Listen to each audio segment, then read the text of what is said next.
কালকে না বন্ধুরা আমাদের খাসির মাংস হতে ছিল।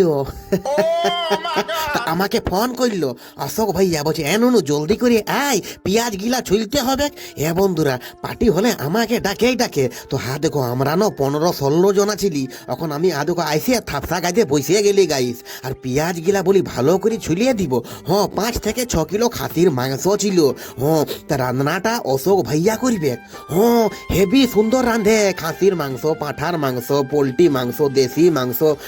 তো দেখো এখন রান্না করছে অশোক ভাইয়া। এদিকে আমি ভালো করে বলি পেঁয়াজ গিলা কাটিয়ে এলি। তো আমাদের পার্টি টাটি হতেই থাকে। আর এই রুমটাই আমরা পার্টি করি। হোলিতে বলছে ভালো পার্টি হবে আরো জমকে। তো দেখো এখন তেলটাই গরম মশলা ফড়ং দিল, আর তেজপাত, আর তোমার শুখা লঙ্কা। আর এখানটায় পেঁয়াজটা বলি ভালো করে লাল লাল করে ভাজে লাও। তো দেখো বন্ধুরা কত সুন্দর পেঁয়াজটা দেখাচ্ছে, দেখে না। আর এখানটায় আমি বলি খাসির মাংসটা ভালো করে ধুয়ে আর দিয়ে দিব। তো অশোক ভাইয়া বলছি ধুতে হবে না। আমি না দাদা, আমাকে ধুতেই হবে, না ধুলে আমি খাবো না। তো দেখো গাইস এখন কত সুন্দর কত ভালো করে আমি দেখো না মাংসটাকে ধুচ্ছি আর ধুয়ে খনি আর দিয়ে দিব ডেগটাই। আর ভালো করে একদম রান্না করবে। তো আমরা মোটামুটি 15 থেকে 20 জনা ছিলি।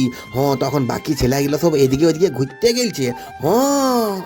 নাই খালি খাসির মাংস আর মিনিকেট চালের ভাত, মিনিকেট চালের ভাত।